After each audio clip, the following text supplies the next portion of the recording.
What if the most dangerous creatures in the forest decided to let you through and blocked everyone else?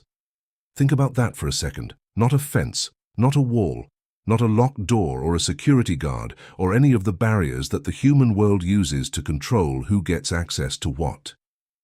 Just wolves. A circle of wolves, standing between a lost child and every person trying to reach her. Every person except one. And when that one person stepped forward, they moved. They actually stepped aside and opened a path as if they had been waiting, as if they had already decided. If your first instinct is to say that's impossible, I understand. Mine was too. We have a very fixed story about what wolves do, about what wild predators are capable of, about where the line is between the animal world and ours. That story is deeply embedded in the fairy tales we were told as children, in the cultural memory of communities that lived alongside these animals for centuries, in the instinctive response that most of us have when we imagine standing within reach of a large predator. The story says, wolves are dangerous. Wolves attack. Wolves do not make choices about who they let through and who they don't. But what you're going to discover in this video is that the story is more complicated than we've been told. And the complication doesn't come from fantasy or folklore or wishful thinking about the natural world. It comes from something that actually happened, something witnessed, documented, pieced together by people who had no particular reason to believe what they were seeing, and who, in many cases, spent years trying to find a rational explanation before arriving at something that felt much larger than rationality alone. Have you ever been in a situation where something happened that simply didn't fit inside your understanding of how the world works? Where the evidence was right in front of you, undeniable, and yet every framework you had for making sense of things just fell short? That feeling, that specific, slightly vertiginous sensation of standing at the edge of what you know, is exactly where this story begins. And if you stay with me, it's where it's going to take you. The child was lost. The wolves were real. The circle they formed was not metaphorical, and the one person they allowed through was not a wildlife expert, not a trained animal handler, not someone with any obvious credential that might explain what the wolves responded to, which raises a question that turns out to be far more interesting than the one you might have started with. The question isn't really, why did the wolves let that person through? The deeper question, the one that this story keeps circling back to, the one that connects it to something much bigger about instinct, perception, and the hidden intelligence of the natural world, is this: how did they know? What were they reading? What information did they have access to that the rest of the crowd, the terrified, well-meaning, completely blocked crowd, did not? And what does the answer to that question tell us about the invisible forces that shape the decisions made in the wild, decisions that look from the outside startlingly like judgment? What you're about to find out may genuinely surprise you. Stay with me. And before we go any further into this, before we get to the wolves, the child, and the one person they chose to let through, I want to take a breath with you for a moment. Because the fact that you're here, that you didn't scroll past, that something in those first few sentences made you stop and stay, tells me something about the kind of person you are. You're someone who feels the pull of a story that doesn't have a clean explanation. Someone who, when the world behaves in a way that defies the expected, leans in rather than looks away. That's not common. And this channel exists for exactly that person. So if this is your first time here, and something about what you've heard so far has already started turning something over in your mind, subscribe. Not as a transaction, not because I'm asking for a favor, but because what we're exploring in this video is part of a much larger conversation that we keep having here, week after week, about animals, about instinct, about the moments when the natural world shows us something about ourselves that we weren't prepared to see. If that's the kind of content that makes you feel more alive, more curious, more connected to the world around you, then this is your place. Hit subscribe and make it official. And if something in this opening has already stirred something in you, a memory, a feeling, a question you've never quite been able to put into words? Drop it in the comments right now. Have you ever had an experience with an animal that you couldn't explain? A moment where a creature seemed to know something, seemed to respond to something invisible, seemed to make a choice that didn't fit inside the rules you thought governed its behavior. Those stories are real. They happen more than most people admit, partly because there's a quiet social pressure to keep those experiences to yourself, to not be the person who says out loud that an animal looked at them and something passed between them that felt like recognition. This is a space where that pressure doesn't exist. Share it. I read every single one. And the like button, I'll be honest about what it does, because I think you deserve honesty over performance. When you hit like, it tells the platform that this content is worth showing to someone else. Someone who might be sitting right now with a story they've never told anyone, an experience they've filed away under things I can't explain. A feeling that the natural world is stranger and deeper and more alive than the version of it they were handed growing up. Your one tap could be the reason that person finds this video today. That's not nothing. That's actually everything. Your presence here, the fact that you watched, that you stayed, that you engaged, is what makes it possible to keep making content like this.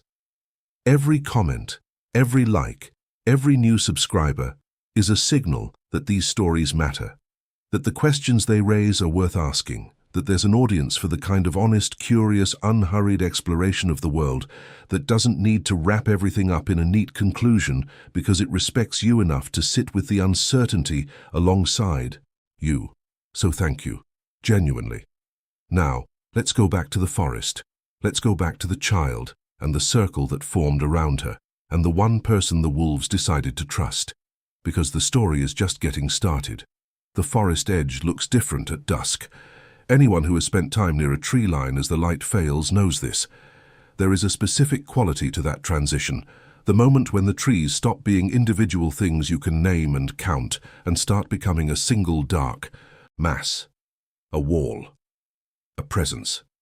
The shadows between the trunks merge and deepen until they are indistinguishable from each other, until what was a forest becomes something else entirely, something older and less defined, something that the rational mind registers as boundary and the older, deeper part of the brain registers simply as danger. It is not a fear you have to think your way into. It arrives on its own, uninvited, and it has been arriving in the same way for as long as human beings have been, standing at the edge of the trees watching the darkness collect. That is where this story begins, at the edge. The village was small, the kind of place that doesn't appear on regional maps unless you're looking for it specifically, the kind of place where everyone knows the particular sound of everyone else's footsteps on the wooden boards of the main path, where a stranger's presence is registered within minutes and discussed within hours. The surrounding forest was old growth, the kind that takes centuries to develop its full character, with trees wide enough that two adults couldn't link hands around the trunk, and a canopy dense enough that even in summer, the light on the forest floor was dim and greenish and strange. The people who lived there had a relationship with that forest that was neither the romantic reverence of people who don't depend on wild places, nor the casual indifference of people who have never had to respect something larger than themselves. It was something more complicated than either of those things. A working relationship, an awareness. They knew the wolves were there. They had always been there. The howling on winter nights was as much a part of the landscape as the wind in the upper branches or the particular creak of the ice on the stream that ran along the eastern boundary of the settlement. The wolves stayed in the deep forest for the most part, following the prey animals through the seasonal rhythms that had governed their movements long before the village existed. There were occasional incidents, livestock taken, tracks found close to the settlement perimeter, the particular tension that moves through a community when something reminds it that it is not, in the end, the apex presence in the landscape it inhabits. But direct confrontation was rare. The understood distance held most of the time because both sides had reasons to maintain it. The evening it broke was an evening in late autumn, when the light was already failing. By late afternoon, and the temperature had been dropping steadily for a week. The first real cold of the season settling into the ground with the kind of permanence that tells you summer is not just over, but genuinely gone. The child, a girl, somewhere between 4 and 5 years old by the estimates of those who saw her, had wandered from the settlement's eastern edge sometime in the mid-afternoon, during that window of time when the adults were occupied with the particular dense busyness of preparing for the coming cold, and the supervision of small children becomes, for a few careless minutes, something that everyone assumes someone else is handling. By the time her absence was noticed, the light had already begun to change. The search began the way searches in small communities always do, quickly, loudly, with the specific organized panic of people who know the terrain and know exactly what the terrain can do to a small child after dark. Families split into groups. The men took the forest edge. The women moved through the settlement itself, checking out buildings, storage spaces, anywhere a curious child might have crawled into and become stuck or frightened or simply fallen asleep in the way that very young children sometimes do, dropping into unconsciousness in the middle of an adventure as if sleep were a trapdoor they didn't see coming. She wasn't in the settlement. The Forest Edge search party moved east, along the tree line, calling her name into the growing dark, with the volume of people who are afraid and are using noise as a counter to that fear. And then one of them stopped, grabbed the arm of the person next to him, and pointed. The silence hit before the image fully registered. That is how multiple witnesses later described it. The silence first, a sudden quality of stillness that didn't feel natural, didn't feel like the normal quiet of a forest at dusk, but felt instead like something that had been imposed, like the sound had been removed from the scene rather than simply absent. And then, as their eyes adjusted to the specific dimness of the tree line, the image assembled itself piece by piece, in a way that the mind resists, because the mind wants to find the alternative explanation before it accepts the one that is actually in front of it. The wolves were in a circle, not a loose grouping, not the incidental proximity of animals that happened to be moving through the same area at the same time. A circle, deliberate, closed, oriented, inward. There were 7 of them visible from the position of the search party, and others could be sensed rather than seen at the darker edges of the tree line, shapes that were present and watchful and still. The ones in the circle were large. The largest grey wolves in that region could reach 90 kilograms in a good year, and these were winter animals, carrying the full weight of their cold season coats, which made them look even larger than they were. They stood with a stillness that was itself communicative, the kind of stillness that predators use not when they are relaxed, but when they are focused, when every sense is oriented toward a single point, and the body has quieted everything else in service of that attention. In the center of the circle, sitting on the cold ground with her knees pulled up and her arms wrapped around them, was the girl. She was not moving, she was not crying, or if she had been crying, she had stopped, which in some ways was more alarming than the alternative, because a child who goes quiet in a situation like that has either found some form of comfort or has moved past the point where crying feels useful, and neither of those possibilities was easy to hold. Her face was turned slightly downward. She appeared to be looking at the ground directly in front of her, or at one of the wolves closest to her. It was impossible to tell from the distance of the search party. Nobody moved for what felt like a very long time, and was probably, in objective terms, closer to 30 seconds. And then the men did what men in that situation do, which is to say they did the thing that felt most like action. They shouted, they moved forward. One of them picked up a branch from the ground and struck it against a tree trunk, producing the loud percussive crack that is one of the standard tools humans use to startle large animals into retreat. Another threw a stone, not at the wolves directly, but close enough to make a disturbance in the snow, near the circle's edge. Voices rose. The group moved as a mass toward the tree line, doing everything that generations of experience with large predators had taught them to do when they needed to drive an animal away. The wolves did not move, not one of them, not a flinch, not a shift of weight, not the ear flattening or lip raising that would have indicated alarm or aggression. They simply stood there, the circle intact, and watched the approaching humans with an attention that was, by every account, utterly calm. One of the wolves, the largest, positioned at the point of the circle closest to the advancing group, turned his head and looked directly at the men with an expression that witnesses later struggled to describe because it didn't map onto any of the categories they had available for animal expression. It wasn't threatening. It wasn't fearful. It was, several of them said independently, almost evaluative. As if the wolf was assessing not whether the humans posed a danger, but whether they were going to be relevant to whatever was happening here. He appeared to conclude that they were not. The men stopped advancing when they reached a distance of perhaps 15 meters. Not because they decided to stop, but because something in the quality of the wolves' non-response produced in them a hesitation they couldn't quite override with intention. The branch wielder later said that he had the branch raised, ready to strike the tree again, and simply found that he didn't do it. That the action felt wrong in a way he couldn't articulate, the way that a wrong note in a piece of music feels wrong before you've consciously identified it as wrong. Something in the scene refused the gesture. More people had arrived behind them by this point. Word had moved through the settlement with the speed that bad news always moves in small communities, and the gathering at the tree line had grown to include most of the adult population. They stood in a loose crowd, watching, not advancing. The noise had subsided, not because anyone made a decision to be quiet, but because the silence seemed to require it, seemed to actively absorb the energy of voices and leave them without the fuel to continue. The girl had not moved.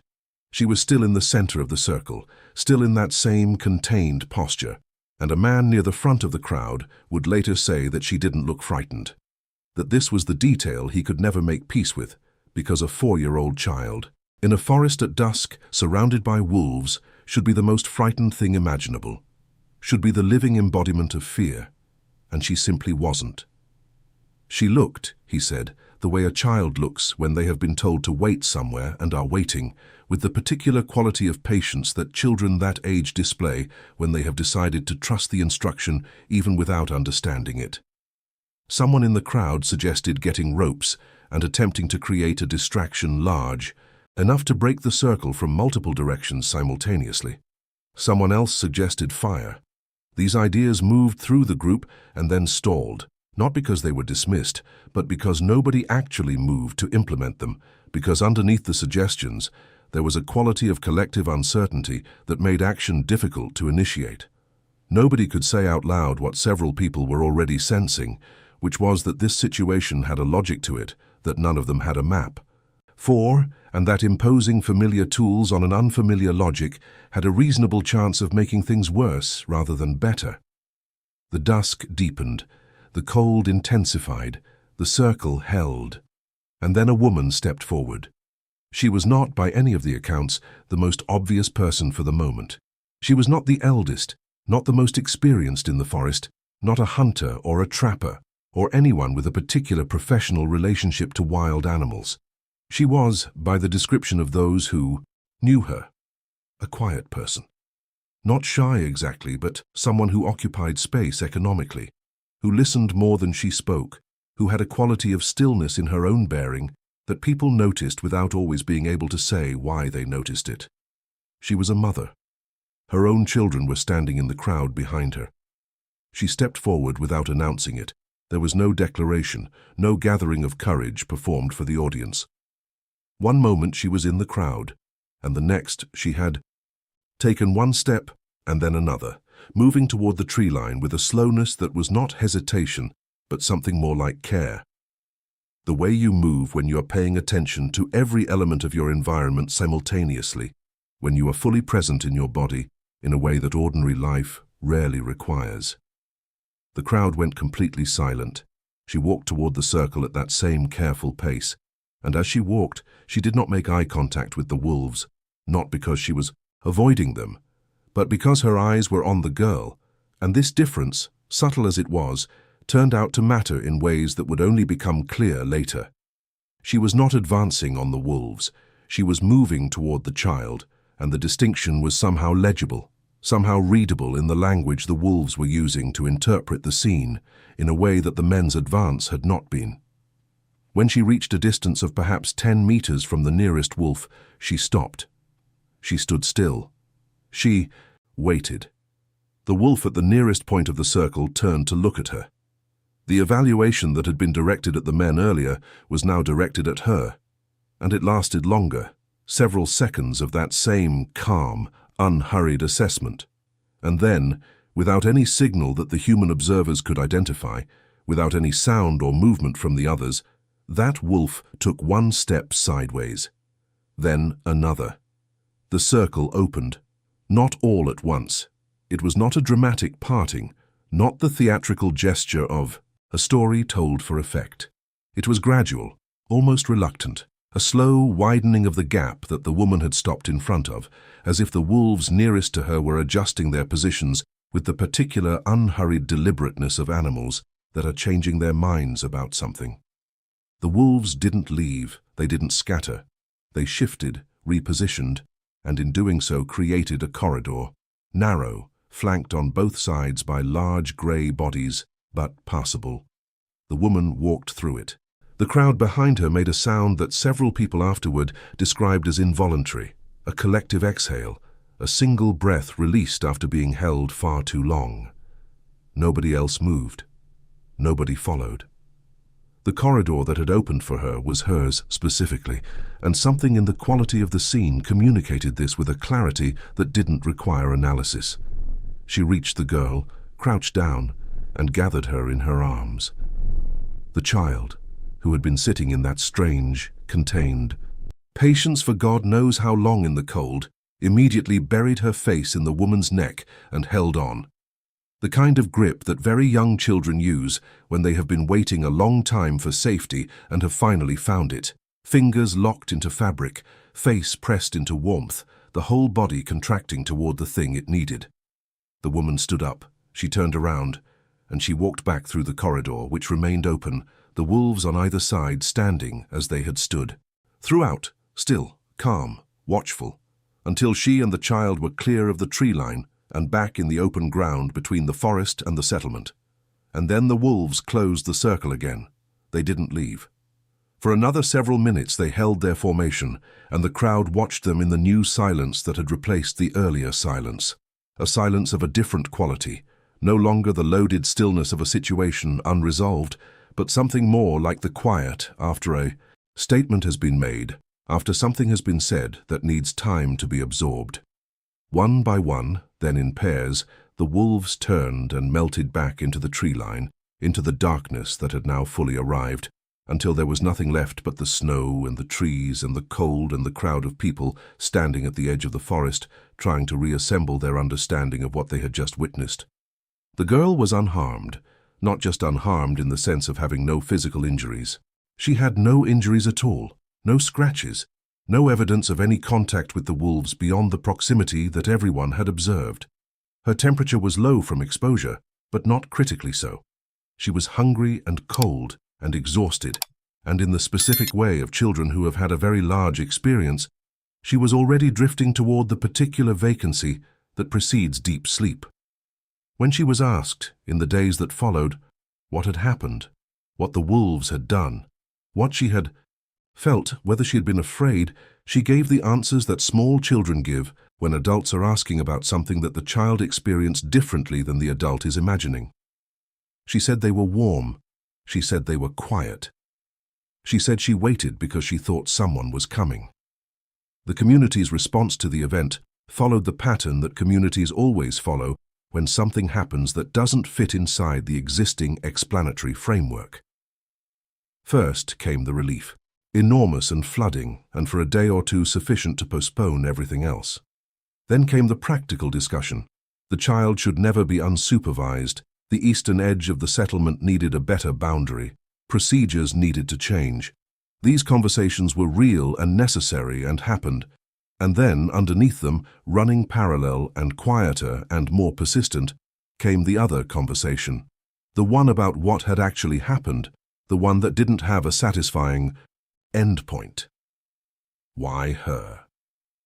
It was the question that the community kept returning to in different forms, with different emphasis over the weeks and months that followed.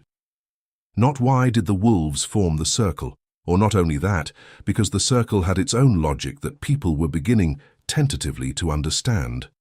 But why, when every man who had approached was blocked, when every noise and gesture and attempted assertion of human authority had been met with absolute immovability, why had this woman taken one step forward and had the circle open for her? What did the wolves know about her that they didn't know about the others? What were they reading? What language were they using to make that distinction, and what did she have that the others lacked? These are the questions that sent me down the research path that eventually produced this video. And I want to be honest with you about something. I didn't find a single clean answer. What I found was more interesting than a single clean answer, and more unsettling, and more useful. A collection of partial truths from different disciplines that, when you lay them alongside each other, begin to form a picture that I think is worth the discomfort of sitting with. Let's start with what behavioral science can tell us, because the behavioral science is genuinely fascinating, and it gets us further than you might expect. Wolves are, among all the large predators that share the landscape with human beings, perhaps the most socially sophisticated. Their pack structure is not simply a hierarchy. It is a dynamic, nuanced social system with roles and relationships and what researchers increasingly describe as individual personalities that influence the pack's collective decision-making in ways that are still being mapped. The alpha designation, which popular culture has turned into a kind of domination metaphor, is actually far more complex in practice.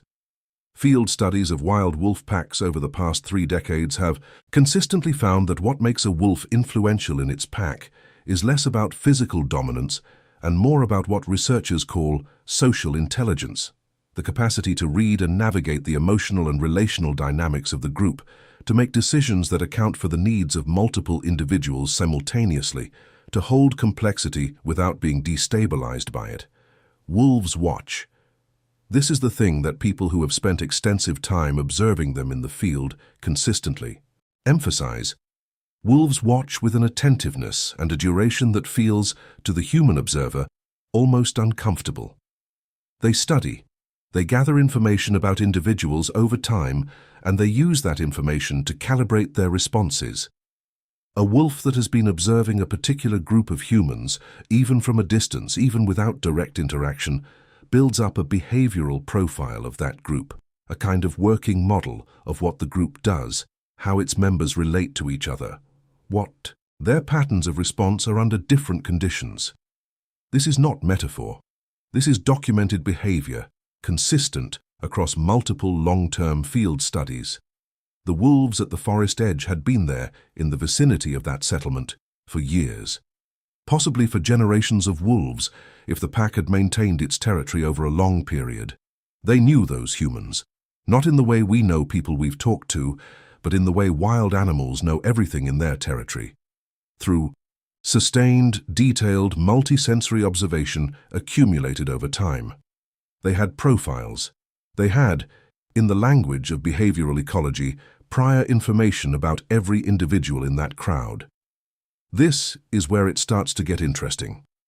Research into the specific behavioral signatures that wolves respond to, the qualities that determine whether a wolf classifies an approaching human as a threat, a neutral presence, or something else, has identified a cluster of factors that go well beyond the obvious ones. Size and speed matter, yes.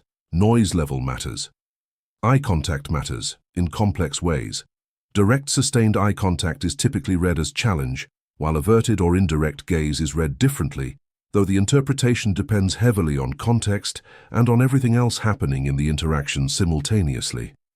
But beyond these relatively obvious physical signals, wolves appear to be exquisitely sensitive to what researchers describe as the physiological state of the individual they are observing. Heart rate, breathing pattern, muscle tension. The particular hormonal signature produced by the adrenal system under conditions of fear or aggression. These are not things a wolf reads intellectually. They are things a wolf smells, literally, and hears, and observes in the micro-movements of the body that occur when these physiological states are present. A frightened human smells different from a calm human. An aggressive human moves differently, breathes differently, holds their body in a specific way that is distinct from the way a non-aggressive human holds theirs, and these differences are not just visible to a trained observer. They are broadcast continuously and involuntarily in ways that a wolf's perceptual system is specifically calibrated to detect. Now consider what happened at the tree line. The men who advanced were frightened and angry and determined, three physiological states that produce very specific, very readable signatures. Their heart rates were elevated, their breathing was fast and shallow, their muscle tension was high, producing the particular body posture associated with confrontational intent. Chest forward, gaze direct, movements large and forceful. Their adrenal systems were running full. In wolf terms, they were broadcasting a specific message at high volume, and that message was threat, challenge, potential conflict. The wolves' non-retreat was not stubbornness or aggression. It was an appropriate response to the specific signal they were receiving, which was that these individuals were coming with confrontational intent, and confrontational intent is something wolves respond to by holding ground. The woman was different. Not because she wasn't afraid, she almost certainly was, in the ordinary sense of the word. But the quality of her engagement with the situation was different in ways that were physiologically legible. Her attention was on the child, not on the wolves. And this orientation, subtle as it seemed from the human observer's perspective, produced a completely different set of physical signals. Her approach was slow, not because she was performing slowness, but because her actual intention was careful rather than forceful, and intention lives in the body before it lives in the mind, and the body broadcasts it at frequencies that wolves read with a fluency we are only beginning to understand.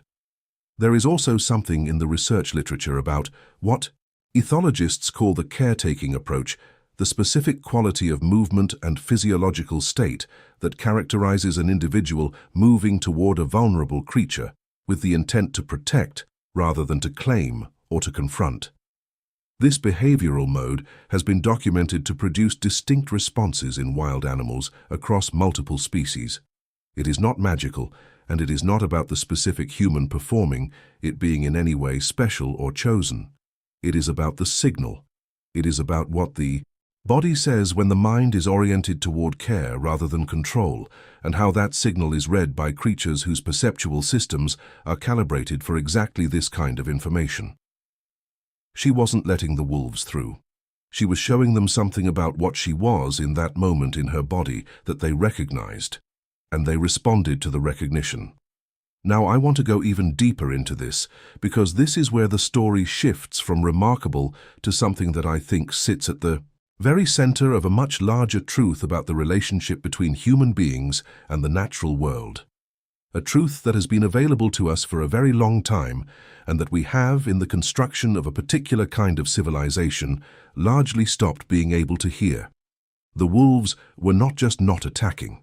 They were not just being neutral, not just failing to be dangerous in a situation where danger was expected. They were actively maintaining a formation. They were holding a structure. The circle was a doing, not a not doing, and the persistence of it, through the noise, through the attempts at intimidation, through the gathering of an entire community's worth of frightened human energy, required something from the pack. Required decision-making, required in some sense purpose. What were they doing? This is the question that shifts everything, and it shifts everything because the answer requires us to look at the scene from the other direction. We have been looking at it from the human side, wolves blocking people from reaching a child. But consider what it looks like from inside the circle. Consider what the wolves were doing in relation to the child, rather than in relation to the crowd.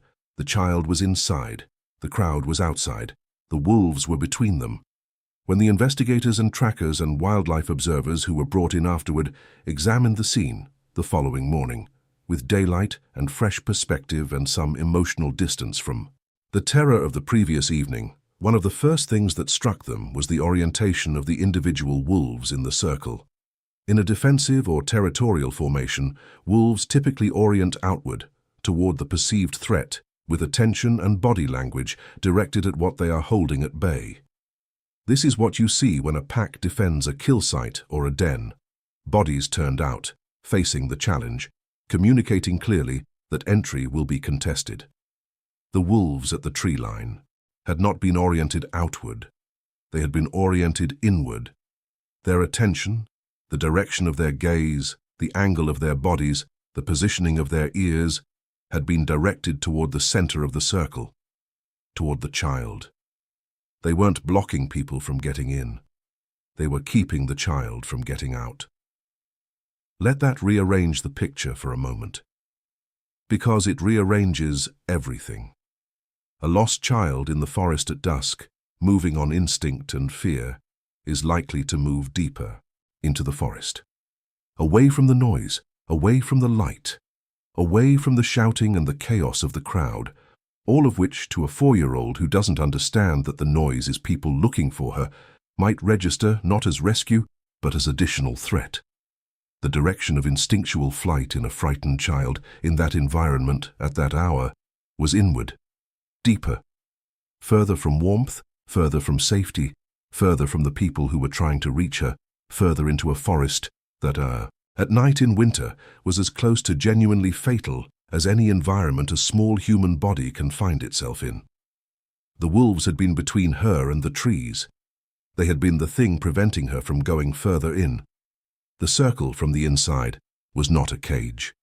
It was a boundary, a maintained, deliberate, sustained boundary that had been in place by the evidence of the tracks and the child's apparent composure, long enough that the girl had settled into it, had, in the way of very young, children who have been in an overwhelming situation long enough to arrive at a kind of exhausted acceptance, trusted it. She said they were warm. She said they were quiet. She said she waited because she thought someone was coming. Something had communicated to her that waiting was the right response. Something had produced in a 4-year-old child, alone in the dark and the cold, the specific quality of patience that comes not from passive resignation, but from an active sense that things are being managed, that the situation is under a kind of care, that staying in place is better than moving. Whether you locate that communication in the warmth of the wolves' bodies, or in the steadiness of their presence, or in something less quantifiable, that is a question I am going to leave open deliberately, because I think the refusal to close it prematurely is more honest than any of the available conclusions. What I can tell you is what the physical evidence showed. What I can tell you is what the witnesses reported. What I can tell you is that a child was lost and a child was found, and the forest, in the form it chose that evening, held her until someone who knew how to come could come. Now the deeper question, the one that lives underneath all of this, the one that the community at the tree line asked in the days and weeks that followed and never fully resolved, is the one about the woman. Not just why the wolves let her through, which we have been exploring, but a question that the closer you look at the scene, the more insistent it becomes. How did they know she was the right one? The pack had observed the settlement for years.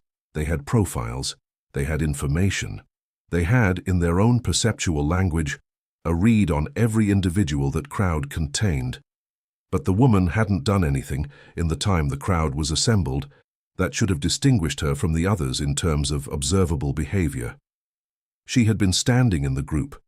She had not performed any special action, had not signaled anything visible before she took that first step forward.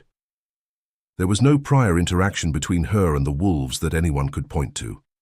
There was no obvious physical marker that set her apart. And yet the wolves knew, or behaved as if they knew, behaved as if the evaluation they conducted when she stepped forward was not a new assessment, but a confirmation of something already arrived at, a recognition, in the fullest sense of the word, of someone they had already decided something about. This brings us to the most uncomfortable and the most fascinating territory in this entire story, which is the question of what information the wolves were working with, what they were actually reading, what exists in the full sensory landscape of a wolf's perception of the world that we have access to only in fragments, in the partial reports of researchers and the lived knowledge of communities that have maintained close observation of these Animals over generations, and have, through that sustained proximity, developed frameworks for understanding what they do that predate and in some cases exceed what academic science has yet formally described. The Lakota understanding of wolves, and I reference this not as romantic appropriation, but as a knowledge system that deserves the same epistemic respect we extend to any other framework that has been tested against reality over a long period of time, positions the wolf as a reader of intent, not action, not behavior, not the visible outputs of a person's inner state, but the intent itself, the thing that exists before the action, that shapes the action from the inside, that is present in the body as a quality of orientation even before it produces any observable behavior. The Lakota word for this, the specific quality that wolves are understood to perceive, translates most closely as something like the direction of the heart, and the understanding is that wolves orient themselves in relation to this quality in others with the same reliability and precision that they orient themselves by smell or by sound. Western behavioral science, approaching from a different direction, is converging on something that is not identical to this, but is not as far from it as you might expect. The growing body of research into animal perception of human emotional and physiological states, research that has expanded dramatically in the past 15 years as imaging technology and biochemical analysis have made it possible to study these phenomena with the kind of precision that grants scientific credibility, is producing findings that would have been considered fringe 20 years ago and are now appearing in the mainstream journals. Animals perceive human emotional states through a combination of channels that, taken together, constitute something very close to what the traditional knowledge systems have always called reading intent. Volatile organic compounds produced by the body under different emotional conditions. Micromuscular movements that precede and accompany different internal states. Subtle variations in breathing pattern, heart rate, and skin conductance that produce both olfactory and auditory signals. The specific postural configurations associated with different orientations: care, aggression, fear, calm, purpose, confusion. Taken individually, each of these signals is partial and potentially misleading.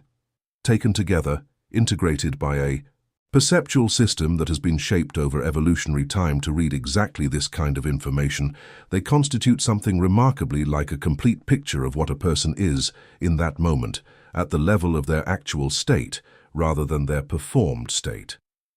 This is the distinction that matters: performed state versus actual state.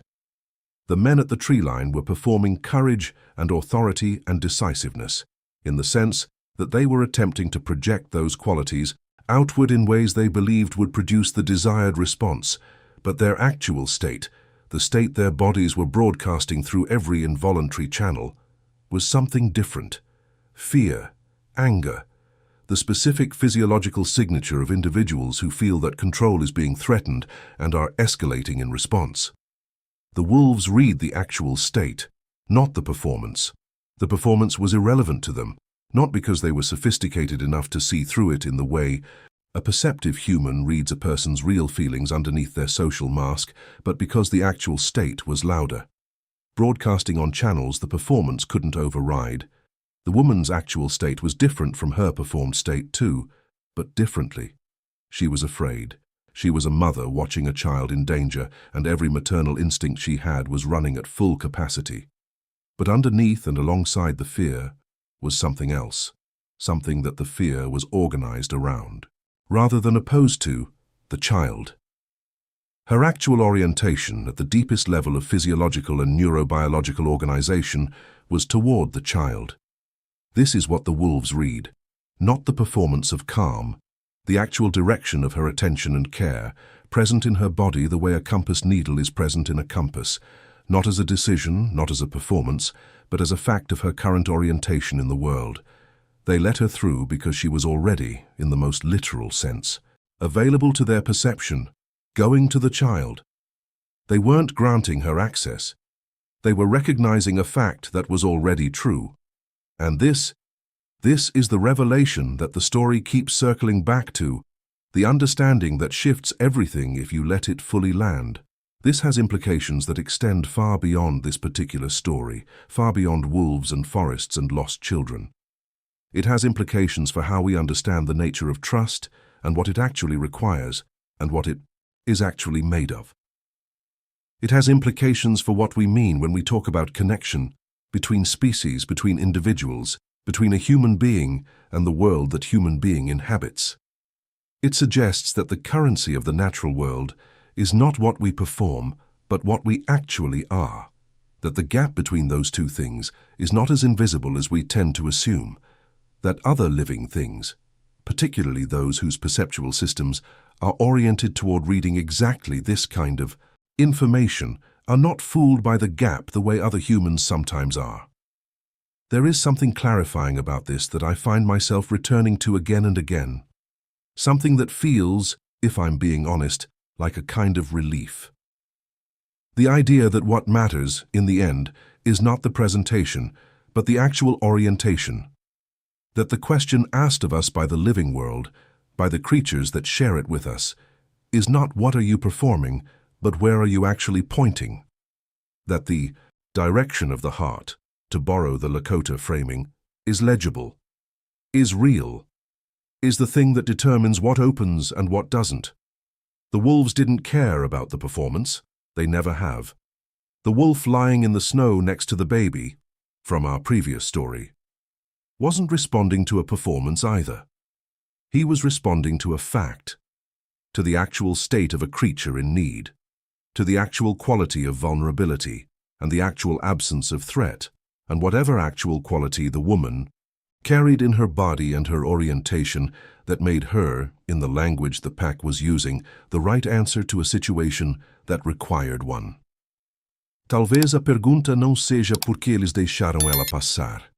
Perhaps the question is not why they let her through. Perhaps the question is why no one else could.